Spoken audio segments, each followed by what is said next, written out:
Гук.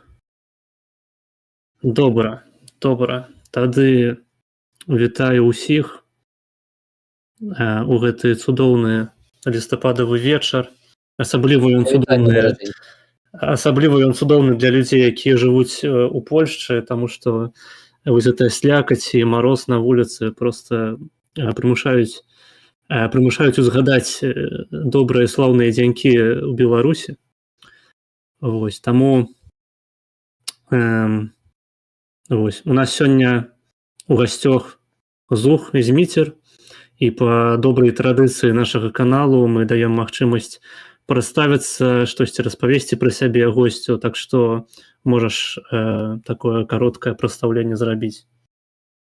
Ну что я могу про себя сказать? Блогер, теперь эмигрант с весны, да, с конца травня 23 года у Батуми живу. Ну и активист, в принципе, я думаю, пакуль дастаткова. Да это ж я себе зараз таксама амаль як Беларусі адчуваць апошнія дні стаў, потому что тут стало таксама весело. У плане беспарадкаў, як это называют некаторыя таварышы. Так, я нагадваю гледачам, калі хтосьці ў нас упершыню, у нас інтэрактыўны фармат, можаце задаваць свае пытанні ў чаце, пісаць свае каментары. Тут піша Тим 4025, ці можна госці трошкі грамшэй зрабіць, выводзячы я раю звярнуць на гэту увагу. Ну, зрабіце мяне грамшэй. Вось, хай гром грыміць яшчэ грамчэй, так. Вось, таму можаце пісаць свае паведамленні, будзем адказваць на пытанні, каментаваць вашыя меркаванні і гэтак далей. Да таго ж існуе магчымасць падтрымкі фінансавай, там усе спасылачкі ў апісанні, пераходзьце, там можна падпісацца на іншыя соцсеткі, ставце падабайкі гэтай трансляцыі, падпісвайцеся на канал, званочкі і все, што вы там звычайна ціснеце. Ну, пакуль што пытанняў ад гледачоў няма, а я хацеў бы пацікавіцца, што ж за сітуацыя у вас там такая адбываецца ў Грузіі з амапаўцамі, з пратэстамі, все ніяк не сціхае? Ну, я б сказаў, што яна толькі разгараецца. Я могу сказаць словамі аднаго са знаёмых картвэлаў, што картвэлы вельмі доўга раскачваюцца, але ўжо калі раскачаюцца, то ляцяць як шалёныя. Ну і рэальнасць тым, што все думалі, што грузинская мечта, называю я толькі так, чтобы не поганить беларускую мову, яны это не заслугоўваюць, не мара, мечта, грузинская. Так вось яна, што не зробіць некаторых крокаў, напрыклад, она не стане полностью аддаляцца ад Европы, что это все рыторыка толькі. А тут яны 28 лістапада прынялі заяву, па якой яны прыпыняюць спробу далучыцца да Евросоюза 28 года, што супярэчыць Канстытуцыі. І пасля гэтага уже не апазіцыі выводзячыя людзі сталі выходзіць на мітынгі, а гэта проста эмацыйна звычайныя людзі. Як у нас, напрыклад, было 16 жніўня ў 2020 годзе, калі выйшлі жанчыны па сваёй ініцыятыве. Ну, грузинская мечта вырашыла, што цяпер можно не займацца ерундой і всіх разогнаць. Ну і вось вчора разганяла. Сёння побачым, што будзе. Да беларускай жорсткасці крышачку не дошло. Гранаты шумовые не кидали ў натоўп, гумовыми кулямі не стралялі, але вадамёт у плюс 3 градуса быў і газу валам, і дубінкі. Ну, поэтому назіраем. Добра, а скажы мне, калі ласка, колькі у цябе ўвогуле часу сёння ёсць? Ну, в принципе, я особо сегодня не заняты, поэтому могу, годинку, я думаю, легко. Добра. У нас звычайна стрымуе 3 гадзіны, але калі табе трэба будзе раней ісці, ніякіх праблемаў няма. Ну, зразумела, буду маць на ўвазе. Так, добра. Ну, вось я нават сёння пачуў, што у вас у Батуме нейкую імпрэзу беларускую скасавалі, таму што людзі баяліся, што іх могуць затрымаць. Ну, так, была такая справа. Хотели люди зрабіць да гадавіны слуцкая збройная чына, адзначыць Дзень герояў. планавалось гэта на плошчы Европы разам з украінцамі, вельмі часта з украінцамі разам что-то робім. Але пасля ўчорашніх падзей спачатку украінцы адвалілі, сказалі, што яны не выйдуць сёння. Ну, а раз няма музыкі, на сваёй няма музыкі, на жаль, сваёй калонкі крупнай. Поэтому отваліцелься мы, ну, і плюс паглядзеўшы, што впершыню былі затрыманні ў Батумі, зноў жа мясцовыя кажуць, што вось прям так не было невядома колькі ў Батумі. Все вырашылі, што рызыкаваць сэнсу няма. Ну, неяк так. Зразумела. Тут у чаце Team 4025 пытае, чаму за Мару прагаласавалі? Многія, на жаль, многім не падабалася тое, што як быццам бы спрабуюць гаварыць, што ім рабіць з ЗША і з Европы. Людзі, я так думаю, просто не зусім зразумелі, што гэта заявы о сваёй рэакцыі. Плюс Сакартвела, калі увайшла працэс вступлення в ЕС, она ж некія абавязательства на себе взяла. Гэта была не загад чей-то, гэта была воля народу. Поэтому людзі просто крышачку неправільна зразумелі, мне здаецца. Што зрабілі самі раней. Так, а як ты ўвогуле ацэньваеш вось перспектывы як у грузінскай палітыцы, так і ў беларускай дыяспары у Грузіі пасля гэтых выбараў, якія прайшлі нядаўна? Я скажу так, я бачу, што пакуль што працэс надоўга, а чым ён скончыцца, гэта непрадказальна. Могуць быць абсалютна розныя сцэнары. Можна, конечно, гадаць так, сяк, але гэта ўсё будзе канспіралогія якая. То самае, што падкідаць манетку. Можа быць па-рознаму. Я вось на тваім канале бачыў такое выказванне, што ты сутыкаўся, здаецца, на нейкай акцыі ці мерапрыемстве з прадстаўніком іншага палітычнага лягеру з апазіцыяй. Вось, і ты сказаў, што іхняя пазіцыя таксама не вельмі добрая для беларусаў, менавіта для нашых эмігрантаў. Было такое. Прадстаўнік ЕНД, адзін з актывістаў, мне потым сказалі, ну, ён выдаў, што калі яны прыйдуць да ўлады, беларусаў будуць дэпартаваць. Беларусаў і расейцаў, гэта было падкрэслена. Было сказано, что, например, я, в принципе, уже не белорус. Чему? А тому, что ты не в Беларуси. А говорю, а что? Кто же это по национальности? Диссидент. Зашибись. Я был так уражены. Ну, то бок, гэтая партыя, ў прынцыпе, ўспрымае беларусаў і расейцаў як адзінае зло такое, з якім трэба ім змагацца. Ведаеш, я б табе сказаў, што тут є некаторыя, але не толькі адносна этой партыі. Не, Картвелы в асноўным яны добра ставяцца да беларусаў. Але калі ты пачынаеш размаўляць, цікавіцца, ў прынцыпе, што вы ведаеце пра то, чаму мы тут, сколькі нас тут, што было ў 2020 годзе, выглядае так, што ў прынцыпе яны абсалютна нічого не ведаюць, большасць. Не, є асобныя людзі, хто нешта ведае, але нават сярод актыўных актывістаў яны не ў курсе ў прынцыпе. Калі я раздруковываю плакаты на якую-то акцыю, людзі з такімі вачыма чытаюць: о, оказывается, у вас так было? Так, ну да, было. Можна было в інтэрнэце знайсці, але ну хто хацеў, знайшоў, значит, не хацелі.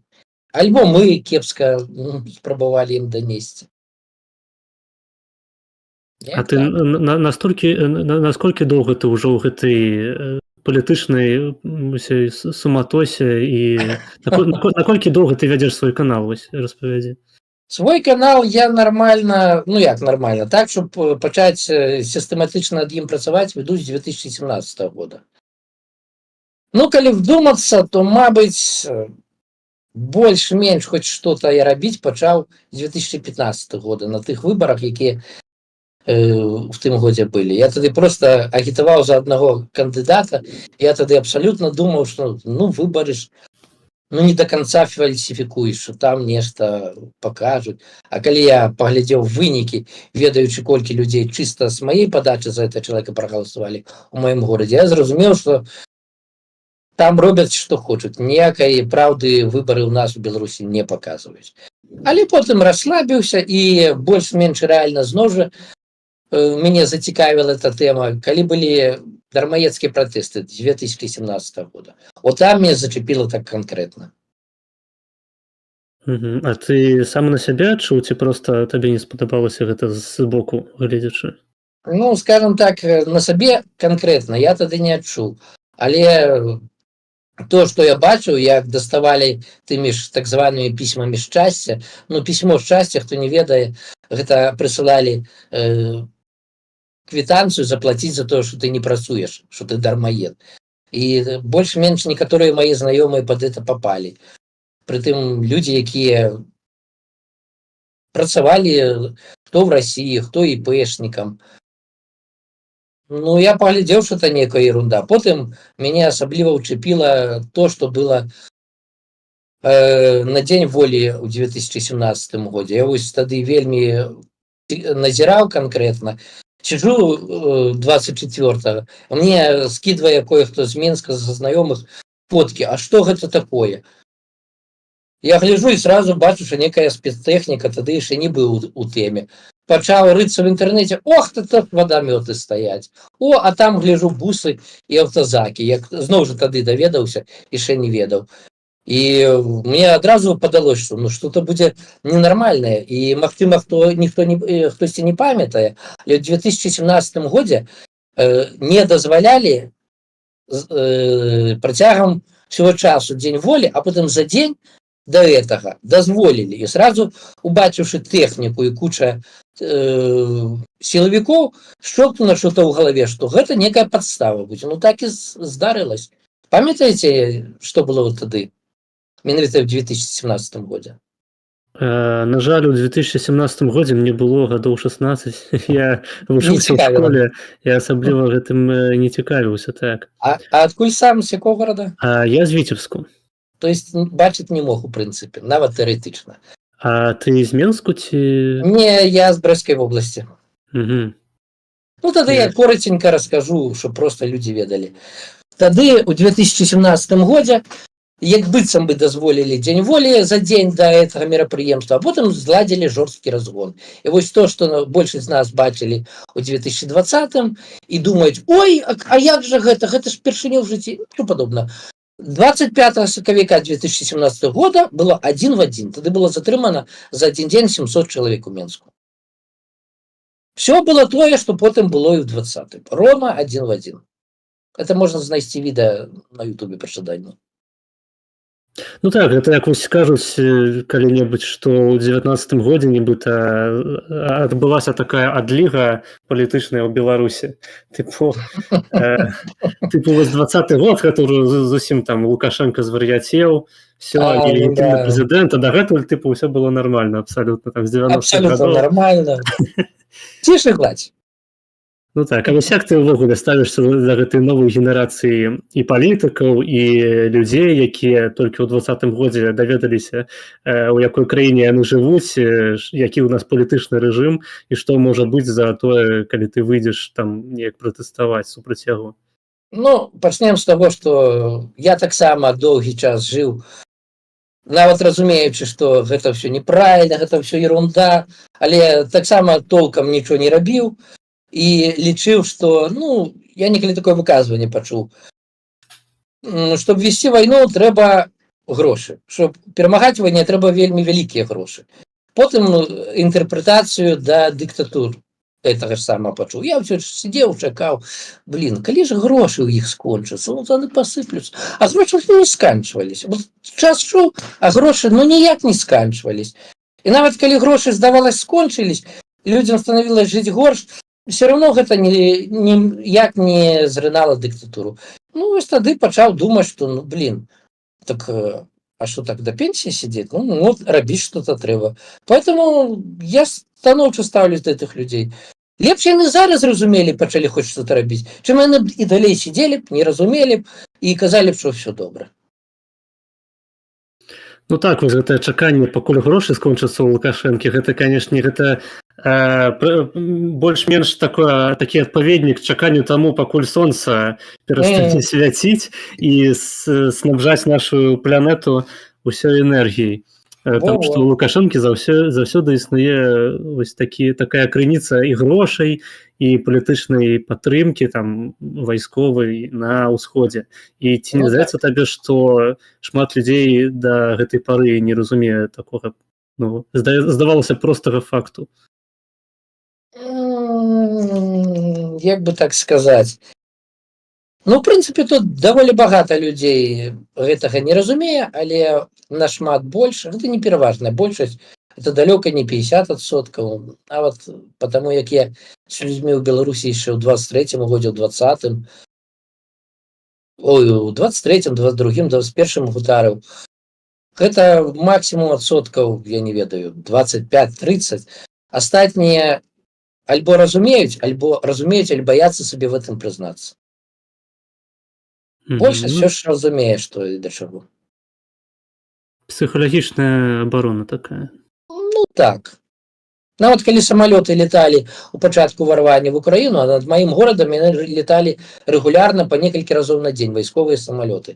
Расейцы абсалютна не саромелись, не аблеталі там где-то, хаця, здаецца, месца хапае. Яны прямо над горадам леталі. І калі я ў людзей у такіх канкрэтна проста ведаў, таму што яны адгукались в асабістых размовах пра Лукашэнку, пра розныя рэчы кепска. Калі яны гаварылі, у іх пытаў дакладней, што як вы да это ставіцесь, ну як я магу ставіцца, я нічого памяняць не магу, ну летаюць, значит трэба. А вось да гэтай новай генерацыі палітыкаў менавіта? Ну, а да каго канкрэтна, напрыклад?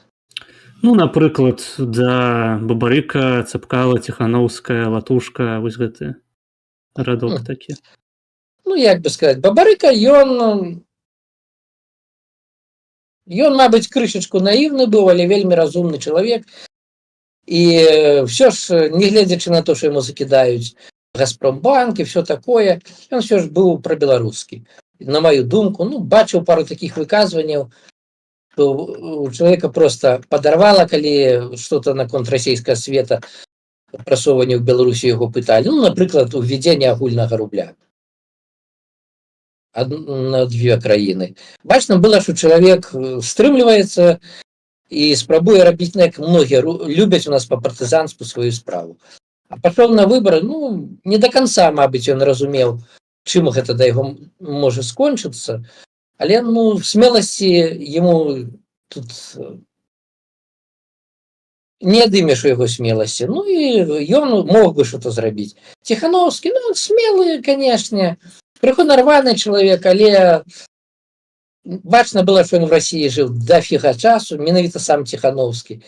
І то, што ён не стаў нават тэарэтычна прэзідэнтам, я лічу, это добра. Што пасадзілі яго кепска. Але вот што не стаў добра, таму што это быў бы проста маладзейшы Лукашенко, як на маю думку. Ён паступова, мабыць, стаў бы больш прабеларускім, але далёка не адразу. Яго жонка Ціханаўская, цяперашняя наша непрызнаная прэзідэнтка, ну, я паважаю жанчыну, да, робіць багата, не за все тыя гады не зусім ідэальнага. Ну, так чалавек ніколі гэтым не займаўся, ён вучыцца. Хто ведае, калі б хто з нас на яе месцы аказаўся, ці смог бы ён, в прынцыпе, палову гэтага рабіць. А гледзячы на працаздольнасць, ну, я б дакладна так не выцягнуў, напрыклад. Поэтому паважаю, і добра, што ў нас вось такая є. Цапкала, яшчэ калі была перадвыбарчая гонка ў 20-м годзе, я яго адразу на ім паставіў крыж. Гэта прарасійскі чалавек. І лепш за ўсё, щоб ён паступова альбо сышоў з палітыкі, альбо просто стаў дзе-нибудь на ўзроўні там пару адсоткаў, сабіраў тех прарасійскіх беларусаў на сабе. Далей яму не трэба быць. Ось каго запомніў. Каго яшчэ ты пытаў, напрыклад? Латушка. Латушка, я вельмі доўга яму не давяраў. До конца, в прынцыпе, я яму не давяраю зараз, таму што ўсё ж ён былы чыноўнік і высокаранговы чыноўнік. Мне ж думка, што робіць то, што ён робіць, ён шчыра. Але для чаго ён гэта робіць? Явно ён ніякая, як там пазняк скажа, агентура, не. Просто ён чалавек вельмі самалюбівы. Ён бачыць в этом магчымасць зрабіць сабе імя, чого-то дасягнуць. Прытым, я так разумею, для этого чалавека зусім не грошы галоўнае, а менавіта псіхалагічныя розныя фактары. І па гэтаму, ну, в прынцыпе, на некаторы час, калі ён стане раптам прэзідэнтам, можа быць, оно і не кепска.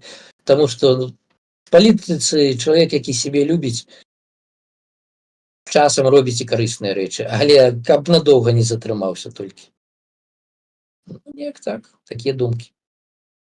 А ці не выклікае ў цябе падазрэнняў Бабарыка, які такія ж самыя высокія пасады займаў і не проста ў беларускім нейкім урадзе, а ў Белгаспромбанку, расійскім аддзяленнем Газпромбанку. Я б тут проста яшчэ дадаў, што яго былі выказванні не толькі пра расійскі рубель, там агульную валюту, у яго былі выказванні па тыпу таго, што Каліноўскі не мог змагацца за Беларусь, таму што ніякай Беларусі тады не існавала, што жыве Беларусь гэта нейкі там хуёвы лозунг і так далей. Ну, тут же пытанне в тым, што, па-першае, калі за ім было сачыць, а ён не адзін год працаваў на то, што потым вылучыцца ў прэзідэнт, і ён яўна сістэмна да гэта падышоў. Спачатку чалавек проста быў да многіх рэчаў не в тэме. Это один момант. Другі момант, у прынцыпе, ён мог заставацца тым же кіраўніком Белгаспромбанка і, у прынцыпе, быць удачлівым чалавекам. Яму нічога б не пагражала. Але чалавек рызыкнуў усім, ну і цяпер сидзіць по гэтаму. Да яго ў мяне ён думаў, што яго падтрымаюць з усходу. Магчыма, і была такая думка, але ж зноў жа не факт, што ён вельмі на это спадзяваўся. Просто ён выкарыстаў. Прыманне рашэння прэзідэнцтва ў Беларусі, асабліва калі ты знаходзішся на такой высокай пасадзе, яно просто так не адбываецца. Я разумею, што яму, магчыма, дазволілі. Но тут я магу сказаць пару прыкладаў з гісторыі, якія што-то падобнае малі не толькі нашай гісторыі. Давайте згадаем, хто такая была Кацярына II на пачатку. Хто яна была, памятаеш? Можаш распавесці, я не спецыяліст па гісторыі. Яна была прускім агентам, які быў падкладзены тагачаснаму расійскаму прынцу, а потым уже стаўшаму царом, як агент, які будзе працаваць на Прусію, дапамагаць, прасуваць інтарэсы, уплываць на цара. А ў выніку выйшла крышачку інакш. Ну так, можна ўзгадаць больш блізкі прыклад на, вось як у 20-м, здаецца, не, у 18-м годзе Зеленскі перамог на выбарах в Украине. Ну, это 18-й год был? Это был 19-й год. 19-й год. Я выборы якраз тады здымаў, на моем канале є відэо якраз про выборы Зеленскага. Я был в Украине тады. Это таксама цікава, твоє ўражанне. Ну, потым да гэтага пяройдзем. Мне просто хацелася яшчэ скончыць з гэтым прэзідэнцтвам. Про Зеленскага таксама казалі шмат, што вось гэта прарасійскі кандыдат. Я яго не люблю да гэтага. Ага, а які ў цябе прэтэнзіі да Зеленскага? Ну, якія ў мяне прэтэнзіі да Зеленскага, то, што это чалавек, які робіць то, што выгадна, на яго думку, яму в дадзены момант. Час яму выгадна быць героем Украіны. А калі стане раптам выгадна што-то іншае, я не вельмі здзіўлюсь, калі ён памяняе пазіцыю. Я это убачу чётка ў дзень выбараў. Мне здаецца, што паказальнікам таго, што ўсё ж такі яму залежыць не толькі на тым, каб быць героем, усё ж такі яму на пачатку вайны прапаноўвалі з'ехаць у Штаты, ён мог бы на гэта пайсці проста ўсё сваё жыццё далей не тужыць абсалютна спакойна. Кім бы ён там быў? Разумееш, у нас людзі забываюць, што не ўсе любяць грошы, некаторыя любяць славу, некаторыя любяць павагу. Є людзі, якім хай ён будзе бедны і яму толькі есці будзе хапаць і там на шмотку, але ён будзе маць славу на ўвесь свет. Калі б ён выехаў, ён жыў бы ў нармальнай матэрыяльнай абстаноўцы, але ён не маў бы славы. А так ён застаўся, ён стаў мужик. Але і мае рызыку смерці. Рызыка є заўсёды. Ну ён Тобто ти вырашыў бачиш гэты раз. Зеленського як такого бізнесмена, який поставив просто своє життя там на Так, певну політичну кар'єру. так. Окей. Тут, до речі, у тебе у чаті питають, Team 4025, чи існують добрі російці? Эх. На мою думку, добрыя расейцы існуюць ровно до тых пор, пакуль яны не разумеюць, што вы хочаце штосьці рабіць без іх. Яны добрыя, пакуль яны думаюць, што яны чымсьці вышэй за вас, не расейцаў. Бачыў это сам не один раз, поэтому не. Вот такая думка моя. Окей. Далей, знову ж таки, Team 4025 пише, ГОС планує емігравати з Грузії? Калі не заставят, не. Мне тут падабаецца. Угу. У мяне таксама было такое пытанне, мне было цікава, ці не разглядаеш нейкія варыянты, таму што шмат людзей зараз у Польшчу пераязджае, там вось я чытаў навіны нядаўна, зноў дазволілі рабіць гуманітарныя візы для беларусаў, якія знаходзяцца у вас у Грузіі. Ну так, я таксама чытаў, але, розныя месцы маюць свае плюсы, свае мінусы. Мне тут падабаецца канкрэтна. А ты ў Еўропе бываў увогуле? Ну, бываў, я ў Польшы бываў, в Украіне бываў не раз. Угу. А заўважыў нейкую розніцу паміж дыяспарамі беларускімі гэтых краінаў? Не, я далёка до 20-го года бываў, поэтому тады яшчэ як таковой дыяспоры я не бачыў ні там, ні там. А мне здавалася, ты пасля вайны ва ўкраіне быў, не? Не, памыляюся, да вайны. Окей. Апошні раз я быў у 2020 годзе. Ага. І як твае ўражанні былі? Ты шмат стасаваўся з украінцамі ці з беларусамі больш? Я з беларусамі там абсалютна не стасаваўся, нават ні з кім не пазнаёміўся, чыста з украінцамі. Я туды ездзіў па прынцыпе, щоб паглядзець менавіта з вачыма звычайных украінцаў, як у іх што адбываецца. Поэтому найчасцей я альбо жыў у каго-то, з кім пазнаёміўся дома, потым уже яны станавіліся маімі сябрамі, альбо дзе-небудзь, дзе жывуць канкрэтна украінцы, в якім, напрыклад, хостэле. Поэтому я бачыў, як мне падавалось, менавіта як бачаць это украінцы. Мне Украіна падабалась. Конечно, мінусы таксама там былі бачныя, але я бачыў і рэчы, да якіх у Беларусі было далёка. Як, напрыклад, аднойчы я патрапіў на то, як вырашалі лёс помніка. Ситуация была такая прикольная. Был помнік савецкага часу, 80 гадоў ему было, так званы зуботехника, як его называли. Зуботехник — это народная назва, там такі віцязь, багатыр, с ламаным мечом якому-то змею в пащу суе. И все прикалывались, что это он лечит зубы этому змею. Поэтому стали его там называть зуботехник. І вось пад ім знайшлі сутарэдні палаца Любамірскіх, якім было не 80, а 400 гадоў. І знайшліся людзі ў Роўна, якія хацелі і помнік захаваць, і іншыя людзі, якія хацелі захаваць гэтыя сутарэдні. А помнік стаяў прама над сутарэднямі і уже развальваўся. Па сутнасці, ён зроблены быў з даволі неякасных, як я разумею, матэрыялаў. І калі б што, ён абрынуўся і проста пахаваў бы ўсё. І вось як праходзіла абмеркаванне, мне, дзякуючы майму сябру украінскаму, атрымалось папасці на это абмеркаванне. Я быў проста ўражаны. Калі, напрыклад, в раскопкі пад землю прадстаўнікі мэрыі, галоўны архітэктар і фінансіст спусціліся проста з людзьмі-актывістамі, там некалькі гадзін абмяркоўвалі, што рабіць і якія є варыянты. Можам мы ўявіць такое ў Беларусі? Сучасны, здаецца, не. Я думаю, что и не в сучаснае это было вельмі складана. Я, на жаль, про это нідзе толком ніяк не расказаў, потому что я быў настолькі ўражаны, што я нават відэа тады ніякае не сняў, толькі пару фоток зрабіў. Я лічыў, што акрамя майго расказа я не магу ніякай візуала дадаць да гэтага. Але вось вельмі шкадую, гэта, конечно, унікальна. І рознага такога я бачу дафігішча. Украіна класна.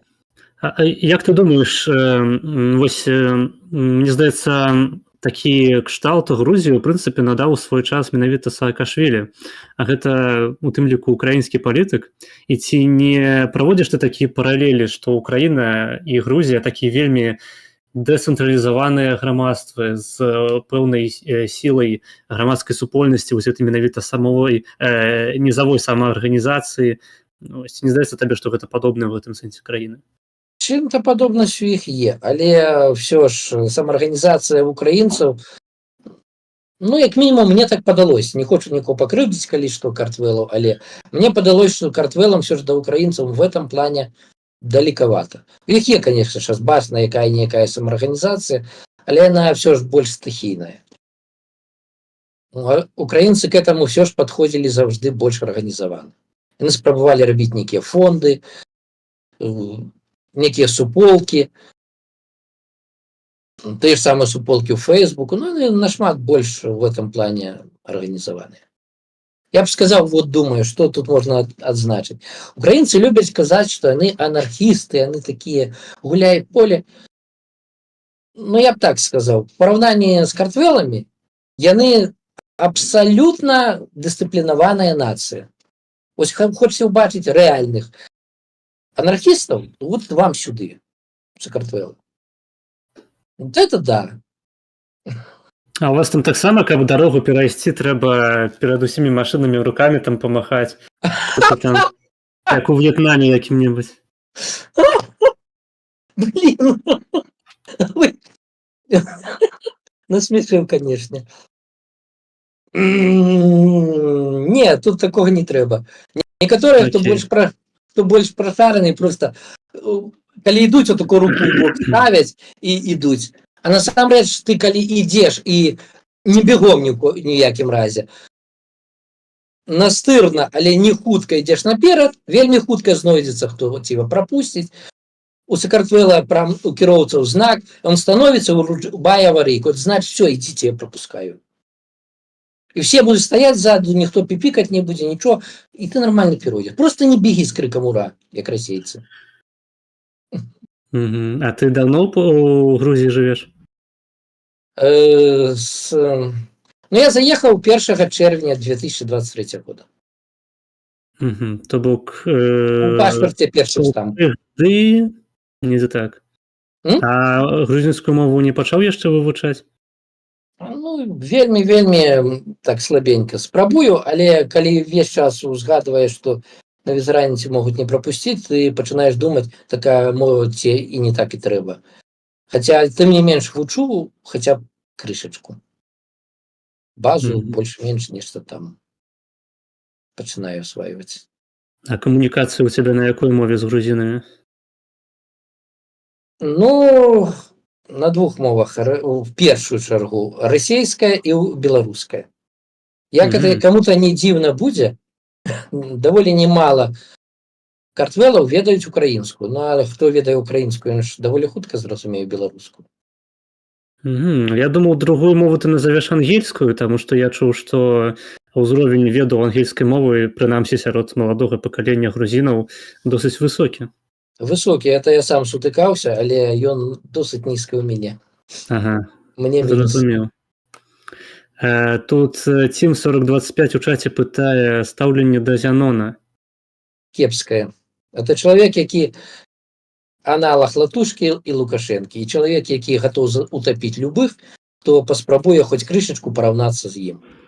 Ён свой час до 96-го года зрабіў некаторую колькасць вельмі карысных рэчаў, але потым ён нічым не адрозніваўся ад той самай Ціхановскай, акрамя таго, што тапіў усіх, маральна тапіў, хто спрабаваў хаця б наблізіцца да яго ўзроўня. Гэта не хорошыя паводзіны і не карысныя для нашай апазіцыі і для народа. Не люблю яго вельмі. Окей, у мяне стаўленне да Зянона Станіславовича станоўчае. У мяне вось ёсць яго кніжка з аўтографам. У нас у Кракаў прыязджаў з выступленнем. Мы ж усе розныя. Так. Ну, то бок, на мой погляд, у яго дасягненні не толькі ў 90-е гады. Вось зараз вельмі папулярная думка, што вось дзед звар'яцеў, тыпу яму трэба на пенсію, але Да, я это говорю, мемуары писать. вось, ну, мемуараў у яго дастаткова, кніжак-то ён напісаў, там, здаецца, каля 25. Ну, хай яшчэ напіша. Ну, так, я думаю, ён яшчэ і піша іх. Слухай, ну вот калі не сакрэт, добра, ён зрабіў штосьці пасля 90-х гадоў. Напрыклад, што? Публіцыстычная дзейнасць. Ну, пісьменнік, правильно. Ну, пісьменнік это не палітык. Да, згодны, пісаў. Шмат хто з сучасных вось гэтай новай генерацыі так званых палітыкаў, яны думаюць, што яны з'яўляюцца палітыкамі. Але насамрэч гэта проста тыя ж самыя блогеры і публіцысты проста з іншым цэтлікам. То бок які-небудзь латушка там вядзе свой YouTube-канал, па сутнасці ён мала на што ўплывае. Там все астатнія, Ціхановская, хто там яшчэ, Цапкала той же. Яны зараз знаходзяцца ў тым же самым палажэнні публіцыстаў, толькі для хайпу называюць сябе беларускімі прадстаўнікамі, беларускімі палітыкамі. На мой погляд, у эміграцыі ў прынцыпе немагчыма быць беларускім палітыкам. Ну, я, в прынцыпе, тут спрачаўся. Яны, як мінімум, працуюць з еўрапейскімі і паўночнаамерыканскімі інстытуцыямі, некаторымі прапіхваючы інтарэсы беларусаў. А рабіў хоць штосьці, акрамя публіцыстыкі, вот в такім плане Пазняк, Зенон, который. Бо мне є знаёмы іншы Пазняк. Я нешта не памятаю. Можа быць, я просто не ведаю. Ну, вось гэтая кулуарная дзейнасць, она ж схаваная ад нас, звычайных людзей. Мы можам толькі пэўныя такія думаць, толькі закладаць тое, што яны там гэтым займаюцца, што яны прасоўваюць нашы інтарэсы, што яны займаюцца там беларускім пытаннем, але усе беларускія пытанні, напрыклад, у той же Літве, яны да сённяшняга дня застаюцца без адказу. Ну, ёлкі-палкі, што могуць, але хаця б є фото, відэа, дзе яны бачныя з палітыкамі. Ну, тут можна хаця б элементарна тады спытаць, а дзе такія фото і відэа з разнастайнымі палітыкамі за розныя гады ў Пазняка, Сенона? Ну, все ж таки фото і відэа гэта медыйка, гэта не сутнасць таго, што адбываецца. Гэта фотофіксацыя, відэафіксацыя, можна па-іншаму сказаць. У яго нават гэтага няма, ён проста публіцыст. Пісьменнік, магчыма, нават выдатны пісьменнік, можа нават на Нобелевскую прэмію па літаратуры калісьці. Згодны. Я не чытаў, не буду спрачацца, але я не бачу яго як палітыка ўжэ 10-2000 год. Ну, я не бачу абсалютна, што ён зрабіў як палітык после этого. Публіцыст, да. Ну, прабач, это маё бачанне. Окей, без праблем. Просто народ любіць дыскусію, вось чаму б і не. Пытанняў, здаецца, пакуль што няма. Я нагадваю гледачам, што вы можаце запытацца пра што-небудзь у чаце, можаце які-небудзь аргумент прыдумаць суперкласны, на які... А вось тут 74025 піша, а як фото з фронту? Фото з фронту, ну, і з'ездзіў ён, малайца. Є куча людзей, якія не пазіцыянуюць себе палітыкамі, таксама попадалі на фронт. Плюс ён ж не адзін туды паехаў.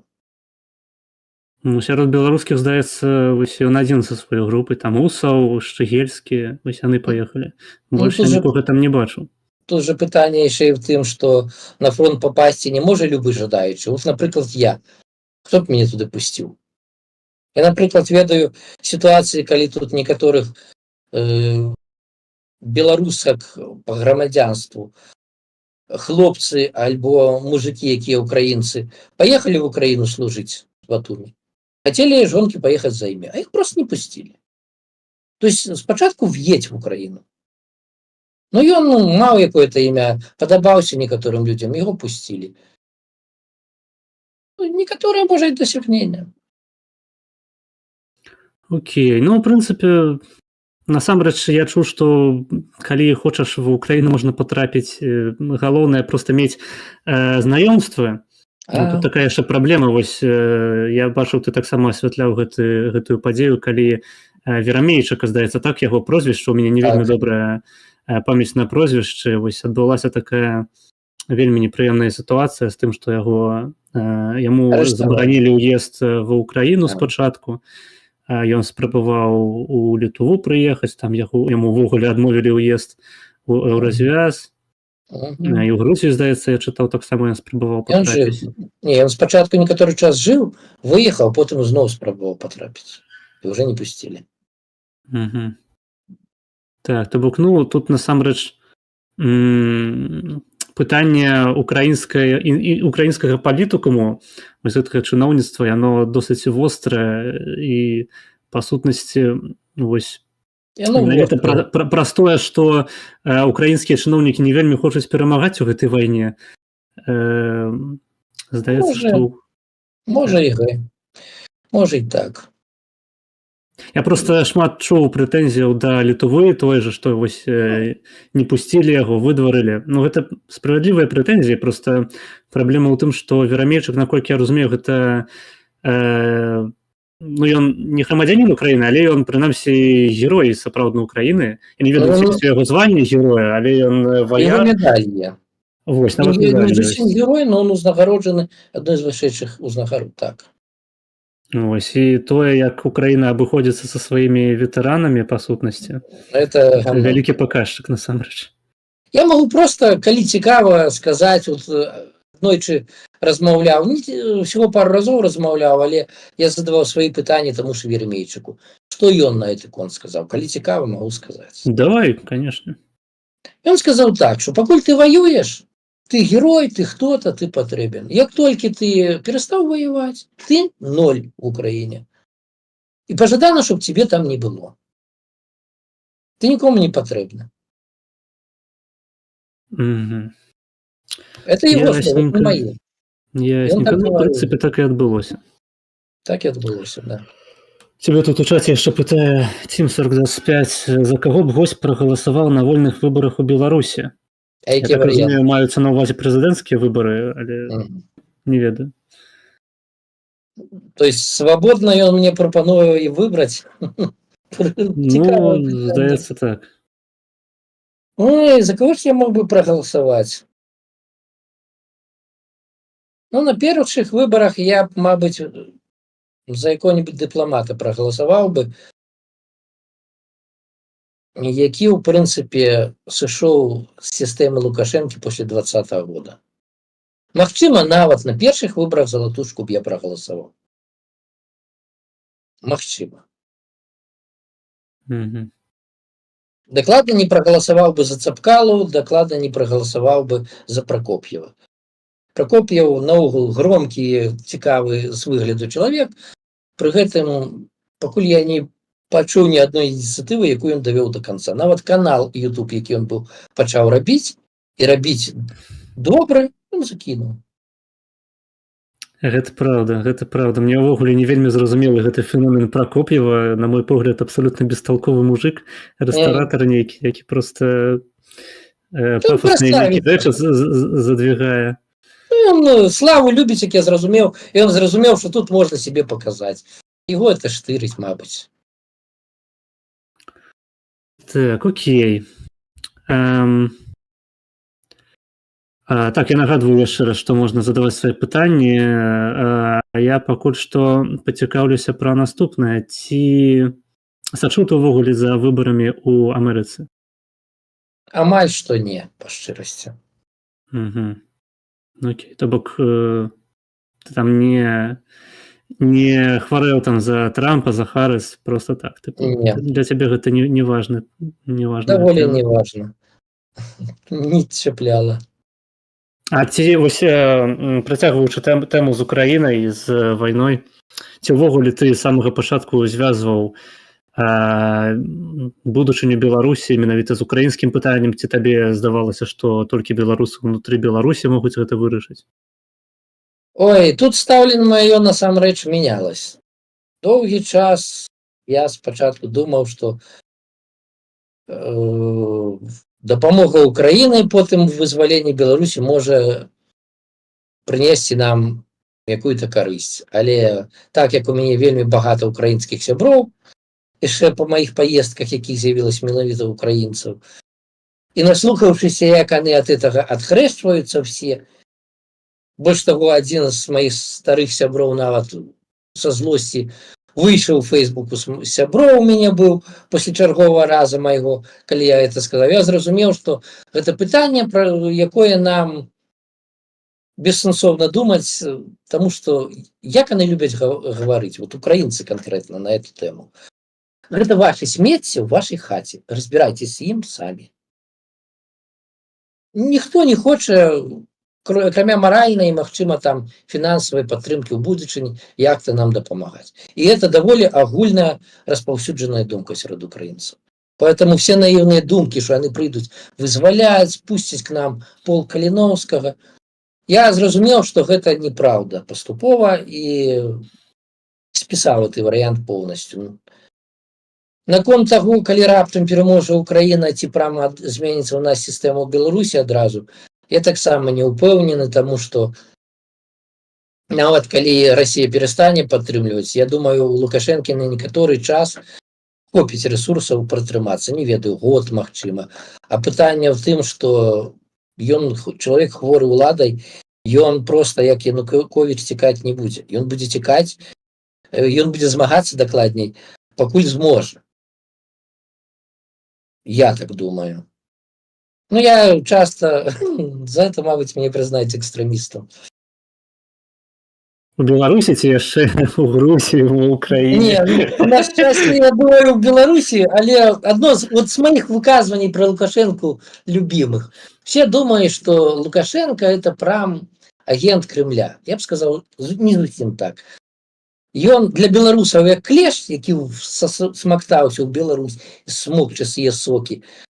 І калі Беларусь яго выкіне, ён, конечно, памрэ. Але будзе смактаць, сколькі зможа. А для Расіі ён як блаха на кату ці на сабакі. Блаха, яна ж жыве вольна на самом кату.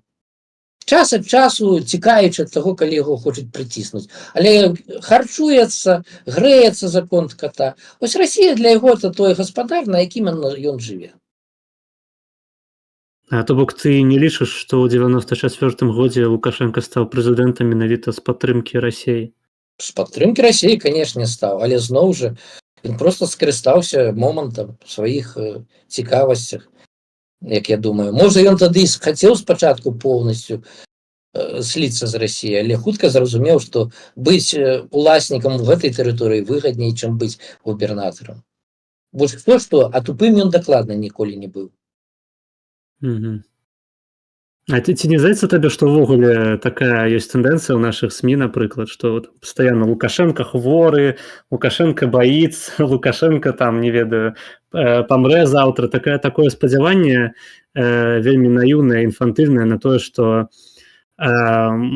тыпу духоўная перамога, вось гэтая тыпу беларуская, якая нібыта адбылася ў 2020 годзе, што яна вось перакрэслівае тое, што у Лукашэнкі ёсць там улада рэальная, там сілавы блок за ім, што насамрэч Лукашенко ніфігашенькі не слабы, нічога не баіцца, ему, в прынцыпе, да задніцы ўсе гэтыя беларусы. Ну, тут я б сказаў, часткова згодны, часткова нет.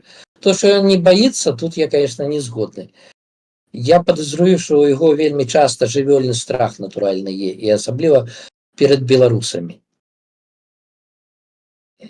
Я просто, згадваючы гісторыю, да і пару раз некаторыя гісторыкі мне, калі сутыкаўся, казалі, што беларусы тыя людзі, которые могуць вельмі доўга трываць.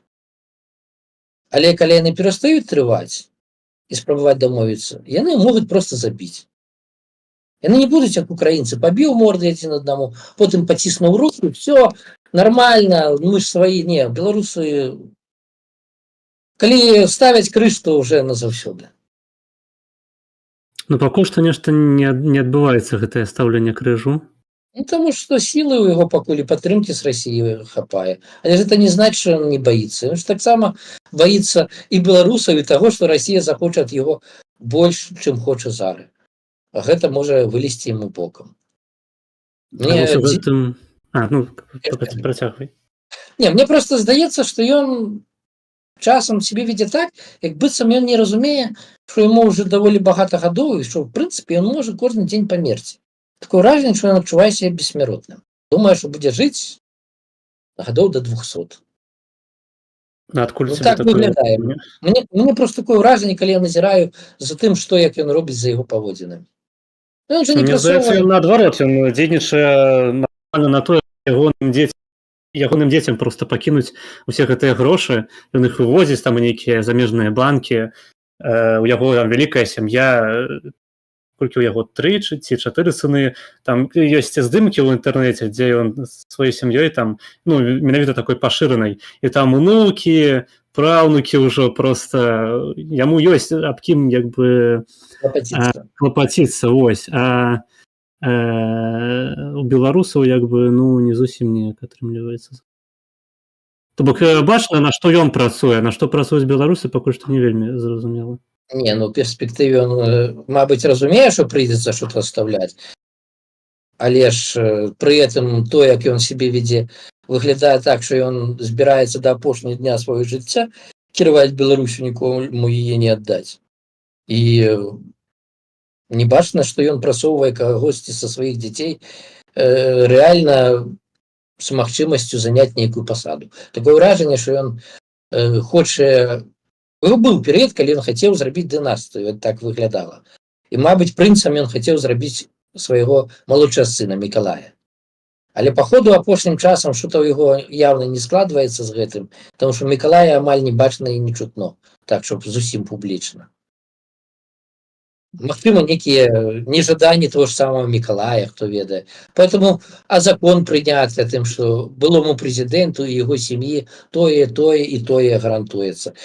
Чтоб, одним словом, его семья могла жить безбедно, яе ніхто не чапаў, але кіраваць невядома, хто будзе. Тут его паводзіны некія не зусім зразумелыя. Ну, он ж не прасоўвае сваіх дзяцей так, чтобы яны выглядалі як некія дзяржаўныя дзеячы. Ну, каго он прасоўвае з дзяцей канкрэтна? Ну, некаторыя ўжо з'яўляюцца дзяржаўнымі дзеячамі, проста яны не публічныя. Так, а важно ж для палітыка, того ж прэзідэнта, чтобы яны былі публічнымі. Вось пытанне в тым, што публічнымі нікога ён не робіць. Больш таго, дзесьці до 2019 года спрабаваў сам стаць публічным Віктор, яго сын. Быў тады кіраўніком ОАЦ. Чым это скончылось? ОАЦ расфарміравалі, пераўтварылі в іншае, а Віктора на некаторы час наогул в апалу кінулі і прыбралі наогул з публічнай прасторы цалкам.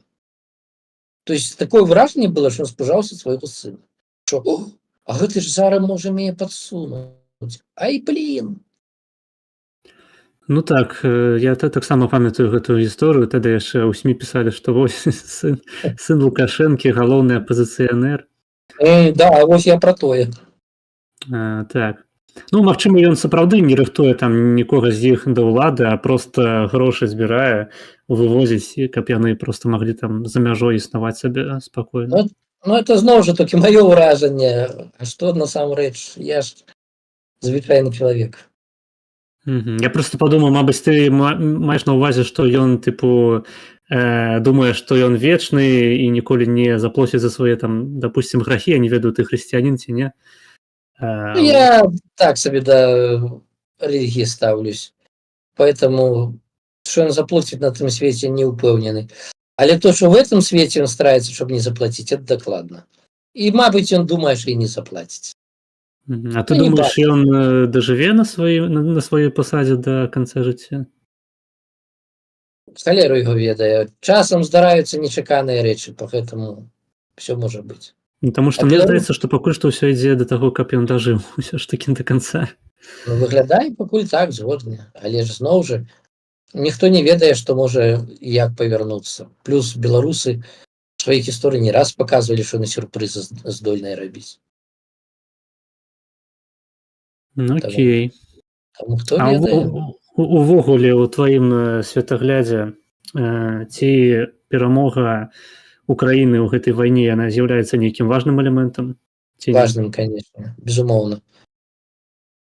Па-першае, калі Украіна пераможа і з нармальным вынікам для сябе, все ж там будзе іх жаданне знайсці які-то контакт з кімсьці, акрамя Лукашэнкі, з беларускіх незалежных палітыкаў, каб сабе на будучыню закласці. У іх няма як таковой стратэгіі зараз, але іх жыццё заставіць эту стратэгію выпрацоўваць рана ці позна.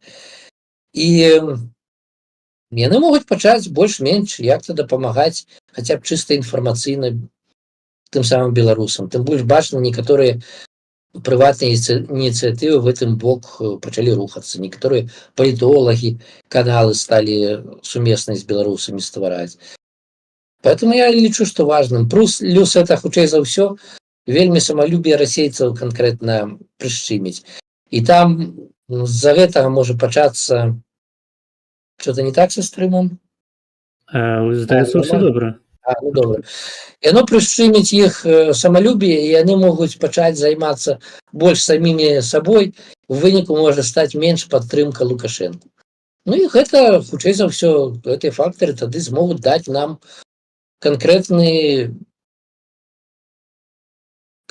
вакно штосьці зрабіць. Ну, але там уже, на жаль, ці на шчасце, чыста ўжо ад нас будзе залежаць. І ад дыяспор, дарэчы, таксама. Вся гісторыя паказвае, што дыяспоры, якія не размактались, яны даюць вельмі немала для краін сваіх у будучыні. То бок ты, у прынцыпе, такі Украіна-аптыміст на сённяшні дзень. Ну, я не ведаю, можа, выглядае і так. Насамрэч, ёсць складанае становішча. Калі паглядзець гісторыю, ну, давайте паглядзім просто крыху 100 гадоў таму. У іх же таксама была вайна з Расіяй 4 гады. І вайна была з пераменным поспехам, яны даволі некепска спачатку ваявалі. І спачатку таксама хаця б тыя ж самі палякі і немцы іх падтрымлівалі. Нас не, а іх падтрымлівалі некаторы час. Ну, а потым яны перасварылі самі з сабой. Пачакайце зараз пра грузінаў? Пра украінцаў. Пра украінцаў. Ага, окей. В 1920-е гады. Ага, окей. Яны перасварылі самі з сабой, і в выніку іх проста па аднаму. Тыя ж самыя расейцы спачатку отвалілись, калі прайграла ў вайне Германія, дапамога зусім адпала. Потым палякі отвалілись, некія там спрэчкі з'явілись, плюс палякі сталі больш паляка-цэнтрычнымі, так скажем. Яны поставили свои интересы выше всего. И в вынику украинцы порадули. И я допускаю, что что-то подобное, на жаль, для нас и для их может и теперь отбыться. Як то не сумно. Сподіваюсь, что нет. Поэтому я не ведаю, ці оптимист Украина. Ясно. Тут у чаце цябе пытаюць, што ваш думае пра беларускую дыяспору ў Грузіі? Ну, я могу сказать только про больш-менш нормально про беларускую дыяспору у Батумі. Ось не сутыкаўся з Тбіліскай, поэтому там я просто ничего не буду казаць. Ну, я могу сказать, что сейчас стало, як-то люди больше ушли в себе апошнія месяцы, але тым не менш у нас хапае ініцыятыў, якія дзесьці штосьці робяць. Таксама не ідэальна, вельмі цяжка некаторыя кіраўнікі дыяспоры ўспрымаюць патрэбу что-то рабіць па-іншаму, спрабаваць. Але паступова некі рух ідзе. Не безнадзейна, але не сверхаптымістычна. Працуем. И не развалились, не закрылись и не размоктались. Уже хорошо. Слухай, я тебе зараз задам пытанне таксама з чату і адбягу на хвилинку. Зможеш тут позабавляць аўдыторыю? Давай, позабавляю. Так, тут ваш хлопчык пытае, што гость думае пра БДК і ПКК, як ставіцца да раздваення асобы ПКК? Ну, скажем так, зноў жа, я не так, щоб сверх моцна апошнім часам сачу за тым, якія там разборкі ў ПКК і ККК, але ім прыйдзецца вырашаць гэтае пытанне якім-то чынам самі. Але то, што яны смелыя людзі, взяўшись за тое, за што взялись, гэта таксама бесспрэчна. На жаль, жыццё ў дыктатуры развучыла нас всіх, а яны таксама выхадцы, с этой краіны развучыла нас всіх дамаўляцца. Вот, на жаль, мы, беларусы, дамаўляцца умеем цяжка. Мы спрабуем, так, спрабуем, але чыста на інтуітыўным узроўні, і часта это неэфектыўна. І часта, калі здаецца, што тебе не чуе адваротны бок, мы просто закрываемся і перастаем кантактаваць. Дарэчы, мінус это і мне уласцівы, на жаль. Зараз толькі вот эта думка ў галаву самому стрэліла, што нават і ва мне такое є. Поэтому так, героі, людзі, якія хаця б нешта робяць, але цяжка сказаць, што з таго, што яны робяць, будзе эфектыўна і будзе неэфектыўна. Вот бач, якраз успеў адказаць, пакуль ты вярнуўся. Так, гэта вельмі добра. Пытання ў чаце я пакуль што не бачу. Вось як ты бачыш увогуле канец вайны ва ўкраіне зараз? Да, пытанне вельмі цікавае. Мабыць, я буду прям вот цяпер разважаць на гэты конт, складваць все веды, якія я за апошні час атрымаў, таму што сачу за вайной канкрэтна, але пераварваю паступова. У меня подозрение, что Украина все ж отобьется на дадзеным этапе, и она вернее некоторые территории. Все 100% до 91 года на этом этапе войны она не верне. Наконт ці сможа захапіць Россия яшчэ штосьці. Ну, мне подозрение, что калі Европа не сольется и Трамп не сольется полностью, то в принципе все, что она нават захопіць, гэта будзе вернута. Вельмі хотелось бы спадзявацца, чтоб атрымалось вернуть поўдзень Украины, потому что это и для экономичного развития вельмі важно, и пожадана, чтоб Крым. И в принципе теоретично может быть, потому что, глядячы гісторыю, той же Крым з дапамогай перекрыцця транспартных поставак туды захаплівалі всех, хто хацелі. Просто ніколі гэта не было хутка. Поэтому надею я бачу, что так можа быць. Донецк, частку Запорожской области, я не ведаю, я боюсь, что там так окопались расейцы, что выбить оттуль их теперь будзе вельмі складана. Поэтому я думаю, что гэта будзе якая-то нічья, калі все вымотаются на нет. И на жаль, гэта будзе перадых на 10, может 15, может меньш гадоў до наступной войны, якая канчаткова вырашыць, чым же гэта скончыцца. И тут застаецца толькі спадзявацца, што Украина не толькі будзе спадзявацца на падтрымку, а і развіваць нормально свае узброеныя сілы, сваю прамысловасць. Пакуль, здаецца, так і робяць. Хай са скандаламі карупцыйнымі, але тым не менш рух є.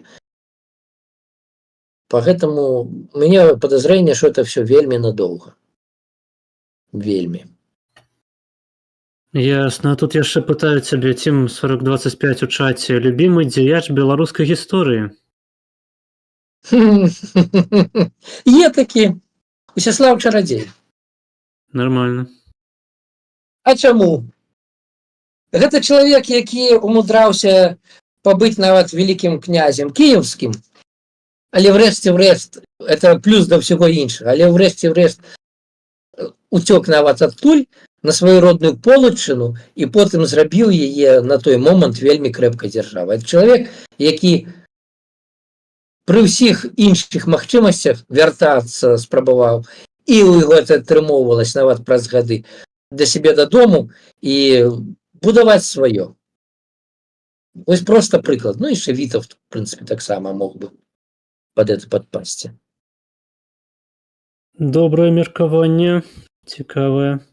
Ну, у нас апошнім часам неяк мала пра полацкае княства ўзгадваюць, усё ВКЛ да ВКЛ, а вось вам усё стаў чарадзей. Ну, так мы ж адтуль пашлі, насамрэч.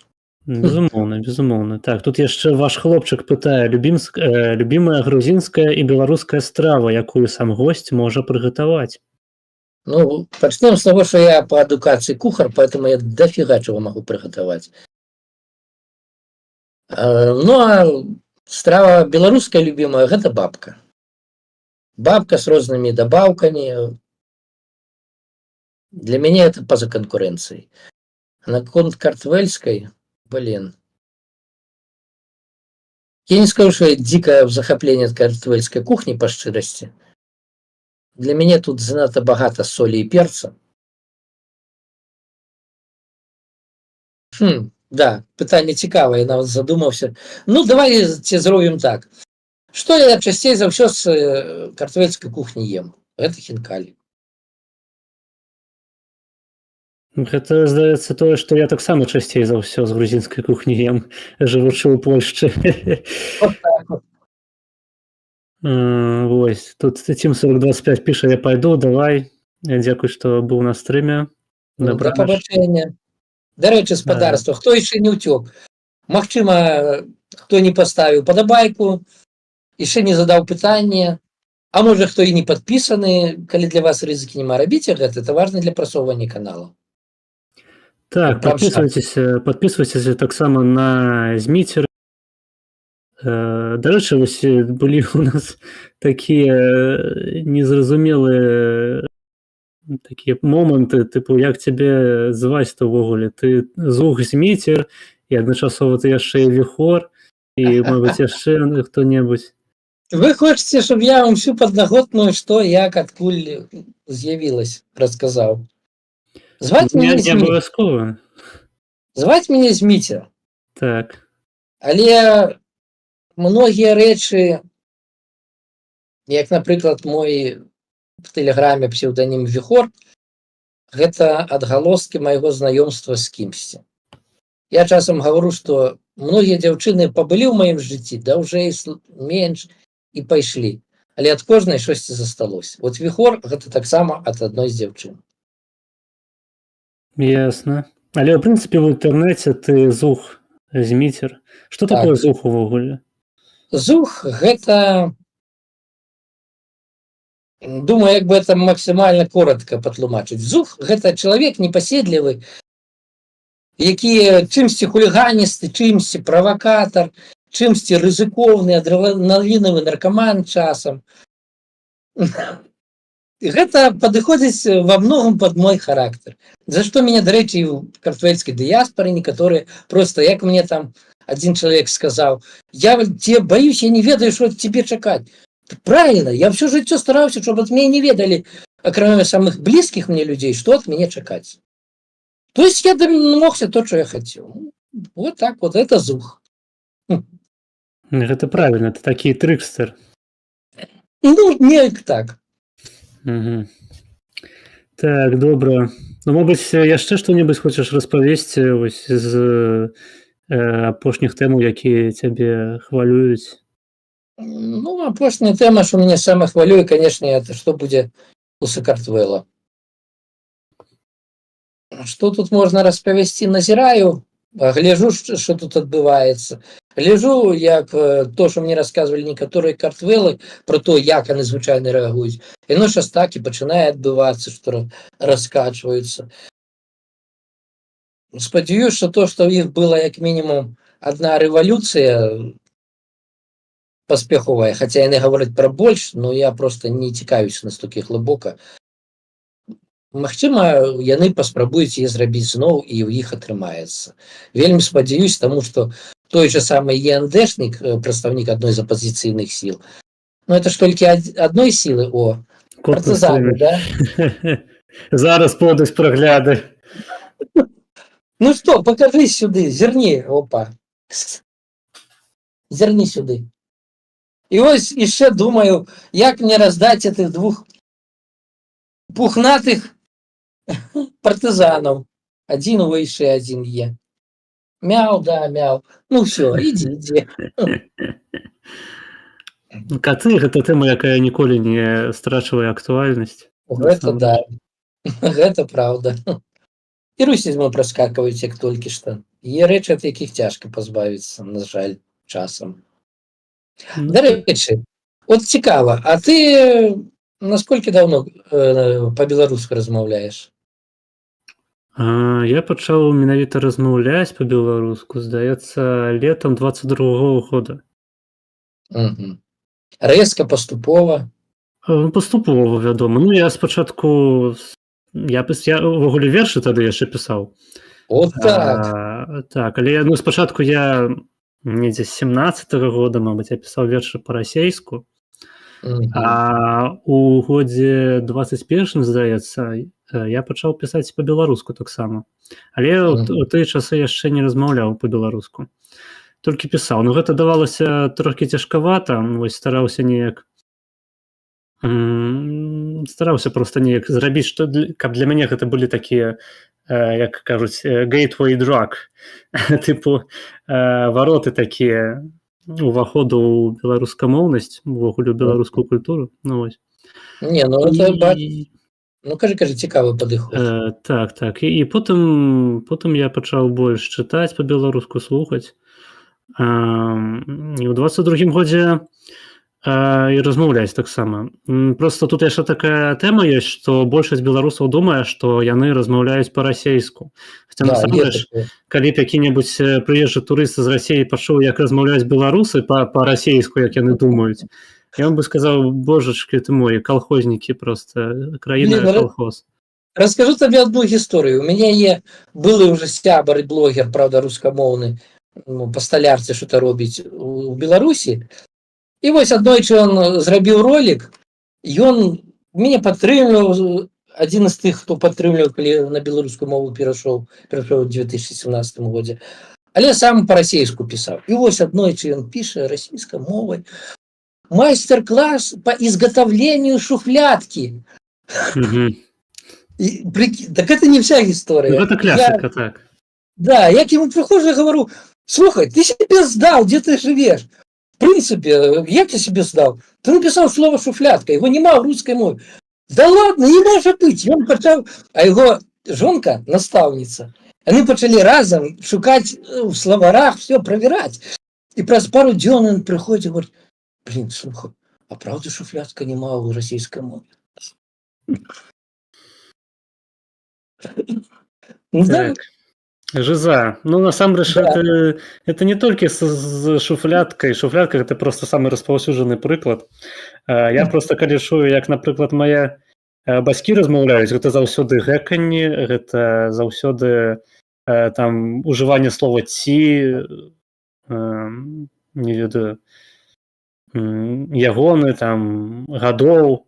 То бок, акцэнт вельмі моцны. Я ўжо не кажу пра тое, што там было ў маіх бабуляў, дзядуляў, з якімі я таксама своечасова правёў немало часу. Мяне досыць часта вазілі там у вёску. І беларускую мову ад іх я таксама чуў.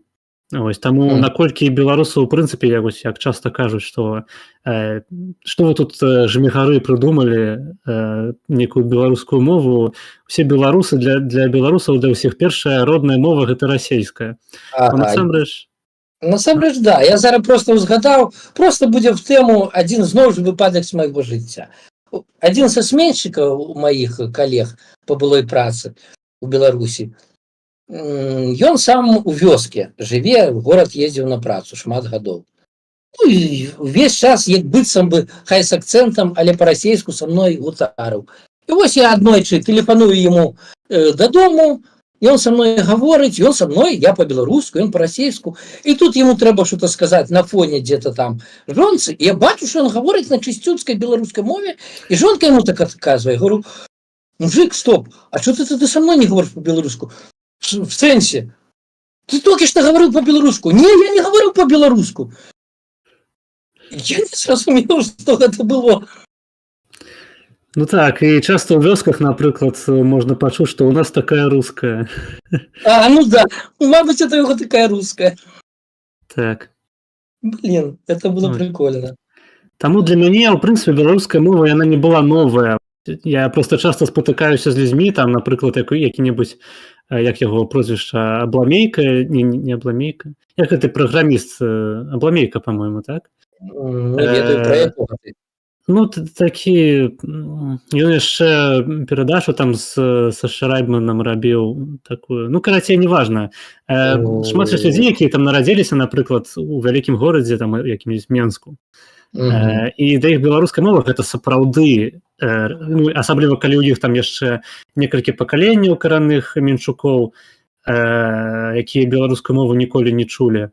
У іх сапраўды ёсць праблема такая, каб перайсці, напрыклад, з Г на Г, для іх гэта ненатуральна ўжо. Для мяне наадварот усё было. Я хоць з Віцебскай вобласці, вось я ў Віцебску нарадзіўся, пра ўсход Беларусі існуе такі стэрэатып, што мы тут усе вельмі хочам, ну, не тут, а там, я ўжо не тут, уже не ў Віцебскай вобласці, што мы там усе хочам вельмі моцна далучыцца да Расіі, што гэта самыя такія прарасійскія рэгіёны. Ну, насамрэч, прынамсі, у мове я такога не заўважыў. Усе размаўляюць так же сама. Вядома, са сваімі дыялектнымі там асаблівасцямі. Але не на чыстай, да? Ну, вядома. Ну, так вот жа ж. Так, ідзі пагуляй. Надакучыла ты крышачку. Ідзі. Адстань. Трэба было пагнаць. Раблю як Лукашенко, расстрэльваю котов. Ну, таксама з вадамёту я гляджу. Все. Да, блин, як любяць всякие диктаторы. Беларусы павыязджалі са сваёй Беларусі таталітарнай, цяпер свой таталітарызм ва ўсе краіны прывозяць. Засранцы. Вот же эти беларусы. Так, калі нас яшчэ хтосьці глядзіць, можаце задаваць пытанні. Інтэрактыўны фармат. Калі у будучыні яшчэ будзем ладзіць якія-небудзь сумесныя эфіры, трэба больш захацець даваць аб'яву проста. Я вось думаю, у гэтым праблема. У цябе аўдыторыя такая вялікшая за маю, гэта дакладна, вось толькі, мабыць, ім трэба было папярэджанне зрабіць нейкае. Ну, я зрабіў усього ж слабенькае папярэджанне, конечно, трэба будзе больш рабіць. Ось, але у нас на канале застанецца запіс этэру, можна будзе паглядзець. Я потым хутчэй за ўсё яшчэ зраблю хайлайт з тайм-кодамі, калі будзе цікава, вось дашлю табе і можаш таксама дзе-небудзь там. Гэта будзе цікава. Гэта ты гаворыш пра то, што я ўвесь час разумею, што это трэба з многіх сваіх ролікаў рабіць і не раблю. Да. Я так разумею, ты урываешься ў гэтую стрымерскую такую, у нашу стрымерскую беларускую суполку. Ну, не зусім. Не, ну як, урываюсь вымушана, калі ўжо так па-іншаму сказаць. Разумееш, вот ты пытаў, сколькі гадоў я веду свой канал. Пытанне ў тым, што калі ты доўга чымсьці займаешся і калі ад гэтага недастаткова аддачы бачыш, ты выгараеш. Ты часам просто не разумееш, нафіга ты это робіш у прынцыпе.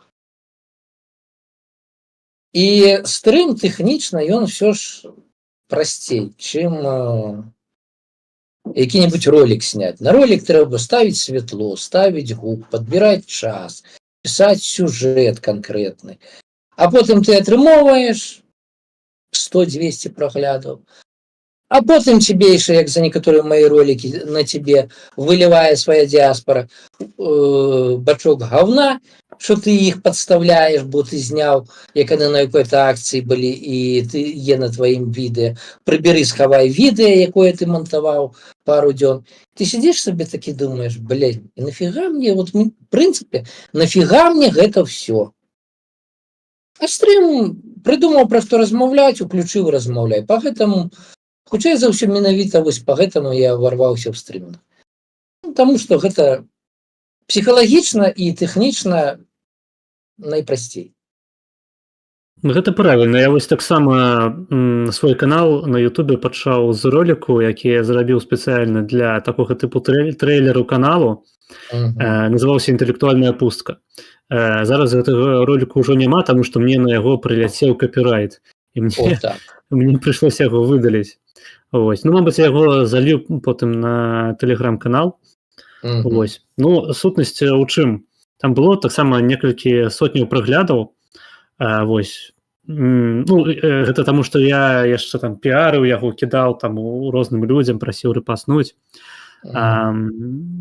Але потым я зрабіў некалькі стрымоў, і у мяне першым гасцём быў беларусіяна, мабыць, ты яго ведаеш. Ну, я чуў, як мінімум. Асабіста не, але чуў. Так. Ну, я асабіста таксама не знаёмы, але я яго запрасіў на стрым, і ён прыйшоў. І потым, калі я зрабіў хайлайт гэтага стрыму на 2 гадзіны з тайм-кодамі, ўсё такое, гэты хайлайт паглядзела больш людзей, чым маё тое відэа, якое я рабіў спецыяльна, там запісваў гук, апрацоўваў, рабіў відэамантаж, там ўсё такое. Карацей, гэта ўсё неўдзячная праца вельмі. І сапраўды трэба менавіта стрымы рабіць, а потым з гэтых стрымоў хайлайты. Ну, магчыма, дарэчы, і гэтак, да. А відэа рабіць тады, калі, хопіць сілы натхнення, мабыць. Альбо калі заплоцяць. Не, маю на ўвазе аўдыторыю. Хаця можна і не толькі ад аўдыторыі, які-небудзь замова ад грузінскай мечты. Да. Як у нас сказалі на некаторых людзей, што вы робіце што-то за польскія грошы, а мне багата было украінскіх ролікаў, і ўвесь час думаў, а дзе мае грыўны? Так, альбо як гэтыя грузінскія грошы называюцца? Лары. Лары, вось, таксама, так. Не, ну, іхняга пакуль занадта мала. Не заплоцяць дакладна. Ясна. Хаця. Так, пра што гэта? Дык вось, я таксама планую вось у бліжэйшы час там на Twitch яшчэ пачаць стрыміць. Мне трэба проста ноут новы купіць. Ну, тут, я думаю, є сэнс сваю картку зноў сказаць, як ты казаў, скідвайце грошы, падкіньце чалавеку. Так. Гэта ж вам всім будзе потым лепш глядзець. Гэта правільны падыход. Ну, а мне, калі што, лепш падпісвайцесь. Я уже вельмі давно мару, щоб у мяне была нарэшце 1000 падписчикаў. А яна ніяк не здараецца. Якраз прыкладна на адной лічбе уже года 2 на адной фактычнай лічбе. Цікава. Я прапаную табе таксама пераходзіць на Twitch, таму што ў плане стрымаў там проста ёсць сістэма рэкамендацыяў. То бок на Ютубе, калі ты запускаеш трансляцыю, прыходзяць вельмі мала людзей, якія там зайшлі проста менавіта на твой канал, паглядзелі, ці ім там сярод тваіх падпісчыкаў ім выбілася гэтая рэкамендацыя. На Твічы, калі ты заводзіш трансляцыю, яна сама як трансляцыя можа камусьці патрапіцца ў рэкамендацыі. І менавіта таму трэба вось туды неяк перабірацца. Ну, мабыць, є сэнс хаця б для стрымоў. У мяне, ў прынцыпе, є іншая задума для Патрэона, можа быць, і для Твіча, щоб чыста хто гатоў будзе заданаціць. Не ведаю, ці є сэнс так рабіць, дарэчы, вот цябе заадно папытаю. У прынцыпе, у мяне дафіга, я думаю, кожнага, не толькі у мяне, дафіга цікавых гісторый з жыцця асабістых, дзе, што як.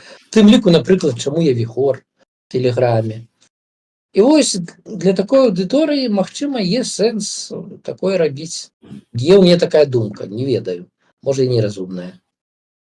Да, ў прынцыпе, можна. Галоўнае проста, каб былі людзі, якім не шкада за гэта грошы. Трэба пэўную базу сабраць аўдыторыі. Ну так, але правда... Не паспрабуеш, не даведаешся, ці яна ёсць. На жаль.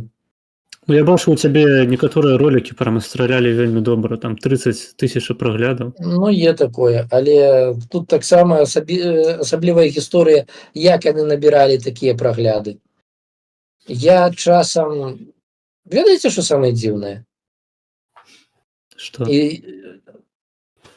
У мяне дагэтуль, не гледзячы ні на што, аграменная частка гледачоў – гэта украінцы. Нават хай не з Украіны, але украінцы. У мяне таксама здаецца палова.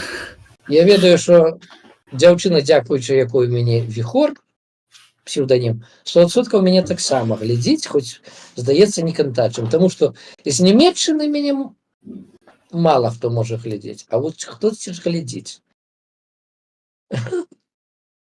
І поэтому неяк так. Ясно. Аўдыторыя. Думаю, збіўся з думкі, бывае. Так. Ладно, прызнаць, што Пра ты збіўся прагляды. з думкі можна. Так вось пра прагляды. Ролик, які, як ты говориш, 30 з невялікім тысяч праглядаў, это быў самы першы мой ролик, калі я паехаў в Украіну далей, чым на закупы. У маім рэгіёне, не ведаю, могу расказаць, калі цікава. Давай. У нас часу шмат. Гэта, в прынцыпе, таму що і паказальна в некаторым родзе. У нас дызелем зранку паехаў, вечарам вярнуўся. Быў такі утрыц, куды мы ездзілі на закупы з нашай рэгіёны, таксама як хтосьці ездзіў у Беластоку, Белападляску, бліжэй да польскай межы. І вось, калі я паехаў першы раз далей, чым гэты утрыц, зняў ролик, і я яго як спрабаваў піярыць. То сам дзесьці раскідваў па Фейсбуку ці дзе, то папрасіў адзін раз в новым часе, Мікола Дзядок напісаў пару слоў. Ну, набраў я 300 праглядаў быў. І за 3 месяцы. Ну, не шоу, нікуды не шоу ролик. Я просто дадумаўся, нефіг рабіць в Фейсбуку уроўненскую суполку, якую знайшоў у пашукавіке запосціць гэты ролик. Суполка на 60 000 чалавек тады была. І трэба ж такому здарыцца, яно выбухнула. Я за першыя некалькі дзён набраў прям аж 25 000 праглядаў. Атрымаў і на Ютубе больш сотні каментароў, і в том же дописе в Фейсбуку таксама под 150 каментароў. Про мяне написала мясцовая радыёстанцыя на сваім сайце. У іх і сайт быў як навінавы, і свая радыёстанцыя незалежная. І вось так вот пошло круціцца. То есть, по сутнасці, ко мне прыйшлі і далі мне прагляды украінцы, а не беларусы. І пасля гэтага у мяне украінскія тэматыкі ролики глядзелі. Хаця здымаў іх зусім для іншай задачы насамрэч. Ну так, гэта не першы выпадак, калі беларускі контент ратуе украінская аўдыторыя. Таму што, здаецца, большыні людзей, якія маюць беларускі пашпарт, беларускі менавіта контент, ён неяк не вельмі цікавы. Ну, такое ўражанне. Так у мяне доўгі час наогул была, шчыра кажучы, крышачку нават са злосцю думка, што такое ўражанне, што я раблю беларускамоўны канал для украінцаў доўгі час. Магчыма. Ну, вось мы зараз тут стараемся збіраць розных людзей. У нас тут ёсць гэтая канфа ў Дыскордзе. Магчыма, штосьці з гэтай кааперацыі атрымаецца, таму што ў нас самыя розныя людзі тут з'яўляюцца. Ну, вельмі хацелася б. Вось. Насамрэч, што я хацеў сказаць яшчэ наконт аўдыторыі. У мяне проста таксама ёсць гледачы, такія самыя актыўныя, і у тым ліку украінцы. Здаецца, там, адзін, прынамсі, дакладна ёсць такі, які пастаянна піша, сёння яго не было чамусьці, вось, Але калі паглядзець гэта відэа, дачакаецца да гэтага моманта, не адключыць, то заходзі на мой канал, калі ласка, там таксама цікава. Так, заходзь на канал. Было, на жаль. Не, зараз я насамрэч расчараваны сам тым, як я што раблю у Ютубе, калі так па шчырасці. А што б ты хацеў змяніць? Я б хацеў, щоб мяне як-то хапіла сіл, і каб хоць хтосьці знайшоўся, хто мог бы мне дапамагаць справай в стварэнні некаторых роликаў. Напрыклад, я не умею нормально сам монтаваць інтэрв'ю. Я сейчас во многом интервью не здымаю менавіта таму, што, хацелось бы, чтобы быў чалавек, які мог бы змантаваць то, што я зняў. Мне, дарэчы, все мои інтэрв'ю монтаваў, за выключэннем, здаецца, парачкі, не я сам. І што ў Беларусі быў у мяне чалавек. Ну, в прынцыпе так. Кулюхарскія свае відэа, от не дае пакоя гэта кацярства. Кухарскія свае відэа хацеў бы таксама рабіць, але калі ты здымаеш кухарскае відэа, то працэс прыгатавання якой-то стравы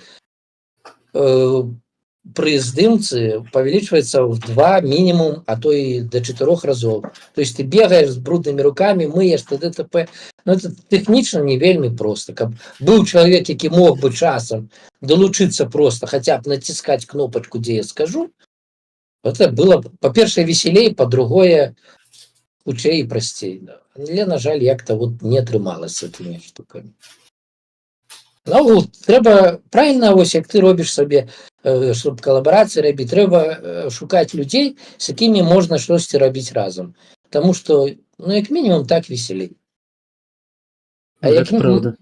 А як максімум, у мяне є таксама гісторыя, калі я яшчэ быў у Беларусі і уже шла вайна, і адзін мой сябр, такі канал Вожык, перагучку прикольную робіць, мы адзін аднаго цягнулі. Хацеў і адзін канал свой закінуць, схаваць, таму што было за што пасадзіць. І другі чалавек хацеў. І мы просто дёргалі адзін аднаго. Слухай, ну во я зрабіў відэа. Ты давай цяпер. І вот толькі дзякуючы гэтаму, в прынцыпе, вот былі 2 такіх чалавека, хто цягнулі і нават падказвалі дзе-то штосьці, сюжэты які-то часам. Гэты каналы не загнуліся, зараз хоць як-то жывуць. Блин. Гэта да, вот так працуе часам. Так, так. Ну, калі хочаш, у нас вось будуць, хутчэй за ўсё, далей конфы цэлыя, то бок я буду запрашаць адразу некалькі людзей. Вось, каб Можна, нейкую. Ну, вось. можна. Добра, добра. Вось. Галоўнае, чтобы я в той момант нікуды не папёрся, бо Батумі я всё ж часта кудысьці прусь. Каб не выгналі, галоўнае яшчэ. Блин, гэта, мабыць, самае галоўнае. Так. Бо тады дакладна куды-то прыйдзецца пёрціць. І не туды, куды хочаш, мабыць. Мне пакуль што, на шчасце, не пагражае, ось, але такія нейкія тэндэнцыі таксама назіраюцца і ў Польшчы, на жаль. Больше? А што там так? Ну, тут вось былі парламенцкія выбары ў 23-м годзе. Прыйшоў іншы ўрад, іншай партыі. А ён, як прыйшоў, проста адразу беларусам перасталі візы выдаваць. Ну да, памятаю. Праблемкі пачаліся. Ну, вось.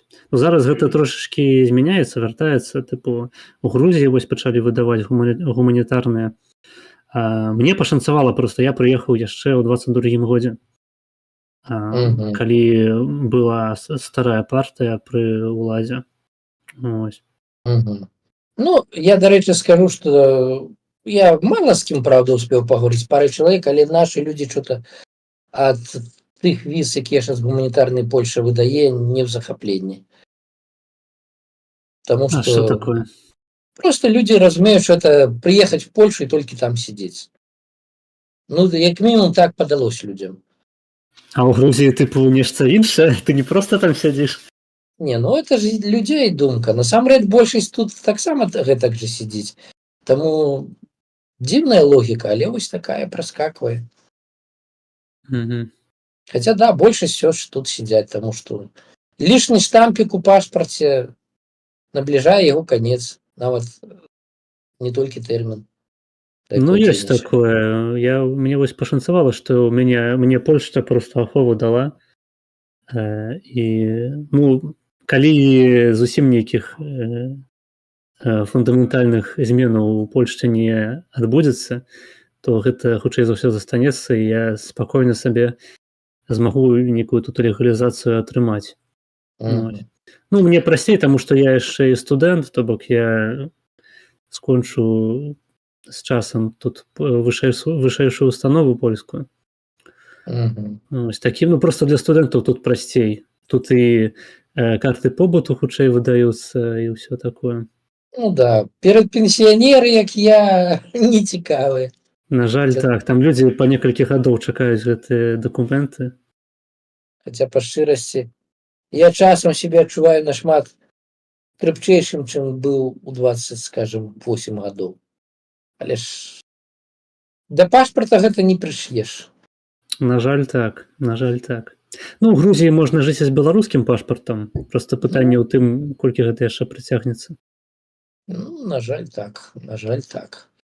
Ну, пабачым.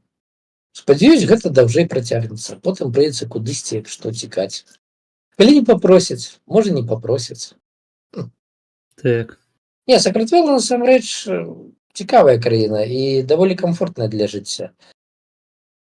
Проста яна краіна, якая не для людзей, якія любяць, щоб все было чётка прапісана і быў парадачак. Тут табе вельмі шмат свабоды в плане таго, што ты і як можаш рабіць, даецца. І хто гатоў сваім жыццём сам кіраваць, спрабаваць, тут файна. А Ну жыць так, тут можна. я чуў такое, што Грузія такая лібертарыянская краіна. Мгм. А жыць тут можна, в прынцыпе, прыкладна на тыя самыя грошы, ну, па маім прыкідкам. То, да чого я прыйшоў. Прыкладна за тыя ж грошы, за якія ў Беларусі можна жыць. Просто, канешне, вот працу знайсці рэальна складаней, таму што нават тым же самым прыбіральшчыкам, калі не ў якую-небудзь установу беларускую ці украінскую, то трэба ведаць альбо картулі, альбо ангельскую мову. Угу. А картулі гэта грузінская? Гэта грузінская. Ага. Насамрэч сябе тыя ж самыя, што ў нас звыклі называць грузінамі, это картвелы, яны самі так себе завуць, а мова іх называецца картулі. Угу. Ну гэта на грузінскай мове. Ну, тут таксама можна было б паспрачацца, і мяне выклікае некаторыя пытанні, чаму картвелы не абараняюць сваю саманазву так само, як мы.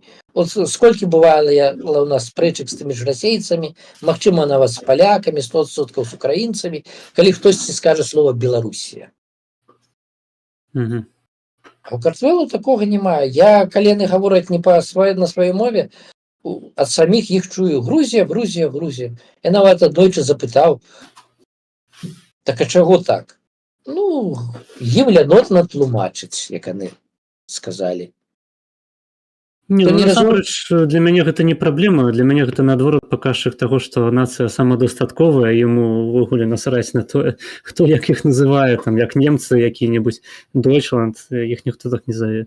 Ніводныя краіны, здаецца. Магчыма, дарэчы, так. Ім няма ніякай розніцы. Нам, беларусам, варта было павучыцца. Замест того, каб спрачацца з расейцамі, не, называйце нас Беларусь. Як бы пашлі яны, блядь, нахуй, просто якая розніца, як яны там што кажуць. Цікава, в прынцыпе, думка. Магчыма, дарэчы, і правільная. Не задумаўся так. Дарэчы, я узгадаў пра вышэйшую установу, і мы раней размаўлялі пра дзяцей Лукашэнкі, а я ж вучыўся яшчэ ў Беларусі на біялагічным факультэце БДУ, і акурат у той момант, калі туды паступіў Мікола Лукашенко. Вай. Я яго нават сустрэў у калідоры аднойчы, ён вось так міма мяне прайшоў. Вай, мэ! Ён там, вядома, ён заховай ходзіць там вось... Прямо там заховай. Ну, так, вось прыходзіш ты ў хол, напрыклад, універсітэту, там вось на лавачках сядзяць такія дзядзі. І ён там вырашае нейкія пытанні, напрыклад, ну, допустим, у дэканаце, з ім таксама чалавечак ходзіць. Ось. Так, там такое ўражанне, што на фоне дзе-то салют, не? Я спадзяюся, гэта нікога там не расстрэльваюць. Я вельмі спадзяюся таксама. Ані з вадамётаў, ані з нічога. Ну, я жыву далёка ад цэнтра, у Картвельскім раёне, па гэтаму. Я храню, што дасюль гэта не дойдзе, хаця, хто ведае. Так, спадзяюся. А салюты, фейерверкі, яны любяць вар'яцкі. А ў прынцыпе, наколькі вялікую розніцу ты заўважыў паміж Джарай, гэта я так правільна кажу, Джарай, там, дзе Батумі, і Тбілісі. Таму што я чуў, што Грузія, яна ўся вельмі дэцэнтралізаваная, там, што не горад, то свая дзяржава. Магчыма, не буду казаць, таму што як это не дзіўна падасца, я з Батумі, акрамя прыгарадаў, нікуды не выязджаў. І вось я ўсё сваё жыццё любіў куды-то паехаць, а тут мне чого-то не цяне, я не ведаю чаму. Ну, Не што могу там, мне сам. казалі, там прырода такая ж самая, як у якой-небудзь Італіі, прыгажосці. Ну, фоткі, що я бачу, що знайомі, сябры тут ездять, показують, так, природа шиковна. Але я не ведаю, вот не хочется. Ну так, это мой таксама вайб не выходзіць з дому, сядзець. Я часам себе пачынаю так это тлумачыць, што, магчыма, просто я разумею, што навошта мне вандраваць, я і так у вандроўкі, це просто вельмі доўгай. Я вось так же сама думаю, навошта з дома там выходзіць. Калі гэта і так не мой дом. Я і так не дома. Это так. Ну да, такія вось цікавыя думкі. Я вось таксама сяджу ў сваім Кракаве, асабліва нікуды не выязджаю з яго. Да. А Краков, мабыць, цікавы горад. Ну так. Горад стары, наскільки я памятаю. Ну, Вельмі. Так. Гэта такая тыпу культурная сталіца Польшчы. У параўнанні з Варшавай. Так часамі кажуць. Эх, да, вось, мабыць, в некаторыя месцы попасці. Я памятаю свае ўражанні, калі я в Полтаву упершыню попаў, к сябру ехаў. І вось там у іх 2 чыгуначных вакзала і некалькі аўтавакзалаў. І щоб паехаць маршруткай да свайго сябра, трэба было ехаць аўтобусам гарадскім паўгадзіны з чыгуначнага вакзала на іншы канец горада. І ты просто едзеш, ты глядзіш, якая там архітэктура, і ты разумееш, щоб ты нікуды не тарапіўся, ці пусцілі сюды з фотоапаратам, ты хутчэй за ўсё выйшаў бы адсюль дзе-небудзь праз тыдзень. Ёсць такое. Тут яшчэ насамрэч ёсць такое пытанне, што у Польшчы, я не ведаю, як у Грузіі, але у Польшчы большую прыгажосць уяўляюць сабой не гарады, а менавіта вёскі. Это вось нам не вельмі звычна, як беларусам, таму што ў Беларусі вёска забітая, а ў Польшчы яна наадварот такая, у некаторых сэнсах нават прывілеяваная. Там ёсць пэўныя прывілеі у тых жа фермераў і так далей. Вось, і вось людзі, сапраўды большая частка палякаў, яна жыве ў вёсцы. Там у Варшаве жыве, здаецца, 1,5 мільёны палякаў. То бок, ну, у параўнанні з тым жа Менскам гэта вельмі мала, улічваючы, што ва ўсёй Польшчы 40 мільёнаў. Вось, у Кракаве тут 800 000. Ну, то бок, такія лічбы, як бы... А гэта другі па лічбе жыхароў, так. І што, большасць у прыгарадах жыве і вёсках? Ну, так, так. Ну, гэта, у прынцыпе, нармальна для еўрапейскай дзяржавы, для Амерыкі, што большая частка насельніцтва, яна жыве у такой субурбіі. Ну, гэта так, гэта наш уяўленне ламае, таму што вось в том жа Батумі тут чамусьці аграменная куча нашых, асабліва прям амаль всех, хто толькі прыехаў, хочуць жыць у цэнтры горада альбо ў гістарычным квартале. Гэта не все адно і тое ж насамрэч. Але паступова хтосьці пачынае ад'язджаць у больш глыб Батумі, у картвельскія раёны. І от я жыву тут уже год фактычна у картвельскім раёне. Першыя паўгоды толькі ў адносным цэнтры жыў. Я не разумею, а нафіга мне той цэнтр? Тут нават людзі іншыя. Самі картвелы. Ну, у іх, мабыць, больш здаровае разуменне, таму што беларусы гэта такая ў значнай ступені савецкая нацыя. Мы прывыклі жыць у гэтых хрушчоўках, у новабудоўках гэтых проста жахлівых раёнах. Это я сам вырас, просто я ведаю, што гэта такое. Калі нават двара проста няма, стаяць такія тышкі пасярод поля. Да, цікава, конечно. Є у нас такое, є. Тут у чаце ваш хлопчык піша: заўтра Арвід у Ціхі Дзыр едзе. Раю госцю далучацца, увогуле паходы з ім топавыя. Ну, Арвідаса я вже начути про такое. Вось мой сусед прыехаў з вандроўкі, ён з ім разам рэгулярна ездзіць.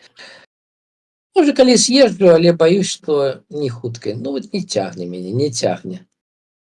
Ці ведаюць. Пакуль што не маё, дакладна. Ваш хлопчык яшчэ піша, таму што ў старым Батуме жыццё бурліць. Маладому чалавеку ў старым горадзе цікавей, і там не новабудоўкі.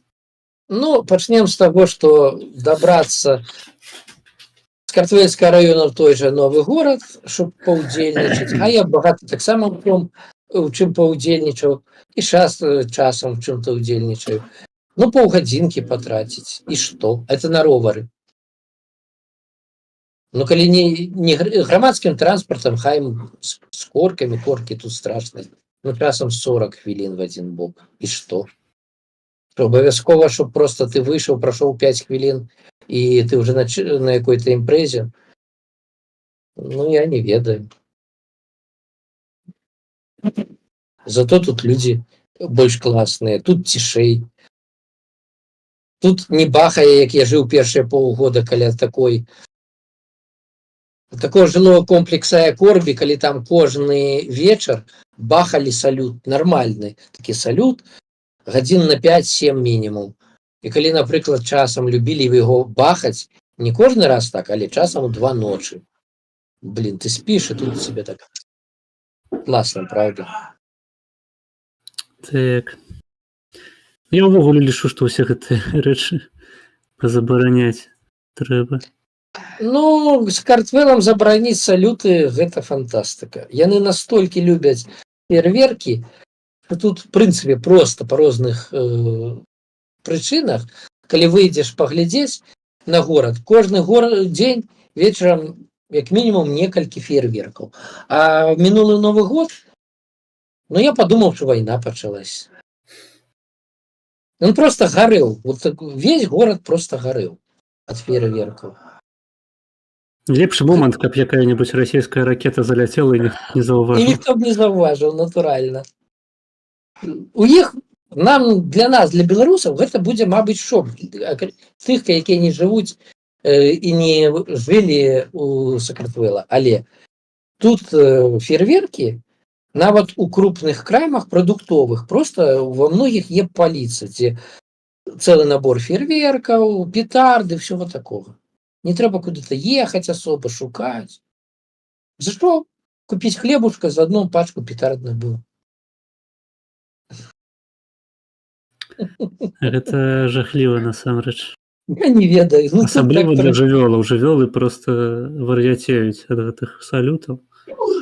Ну, я нават не ведаю. Такое ўражанне, што туташнія сабакі, каты большасцю звыклі да гэтага. Ну, мне здаецца, у вас хутка пачнуць грамадзянства даваць просто гэтым сабакам, якія акупавалі ўсе вуліцы. Так яны і так на лепшых правах, чым мы. Іх не выганяць. Чым беларусы, дакладна. Іх не выганяць. Так што вось так. Тут ваш хлопчык піша, дык Орбі гэта не стары горад. Ну, гэта не зусім стары... Не, ну, это не стары горад, але это на краю цэнтра, можна сказаць, горада. Ну, у маём разуменні, магчыма, я не маю рацыі, но я так успрымаю. Это ж не адзін квартал цэнтр горада. Ну, от парк 6 мая. Крыху далей, але ну, таксама цэнтр. Не ведаю, Орбі папулярны ў прыезджых. Правда, больш у расейцаў, як я зразумеў. У цябе яшчэ шмат часу засталося? Ну, я думаю, што трэба, мабыць, закругляцца зараз будзе, бо ты... Ага, окей. Пачынаецца суседзі крышачку у кавышон фон рабіць, і проста стане некомфортна. Добра тады. Можам на гэтым развітацца. Дзякуй, што прыйшоў на стрым. На здароўе, заўсёды гатоў паўдзельнічаць, калі цікавае. Я кажу, за любую актыўнасць, акрамя галадоўкі. Так, і Ты тут, у прынцыпе, застанешся ў гэтай канфе нацыянальныя Мгм. людзі. Калі ў цябе Мгм. ўзнікне жаданне падчас стрыму можаш далучацца там. Тут няма ніякіх абмежаванняў. Вось. Добре, добре, буду мати на увазі. Приємно було порозмовляти, обміркувати різні речі. Так. Коли раптом хто не підписався на канал, до речі, они познайомились. Як тебе величать? Владимир. Ось я, хто не підписаний на канал у Владимира і знаходиться не в Білорусі, підписуйтесь, ставте подобайки. Ну і блін, навіть коли будете глядіти потім, напишіть який-нибудь комент на конт того, що ми обмірковували. Навіть можете написати: ах, ви говнюки срані. Це так само нормальний комент, тому що він просовує контент. До побачення. Так, давай, до побачення. Так, отключаемся. Опа. А ты не отключился, здаецца. Ну, бляха-муха. В батончике тое, що ти дослав, виклали. Ладно. Я уже бачу. Всіх тих рибаков помню. Я просто тут Так.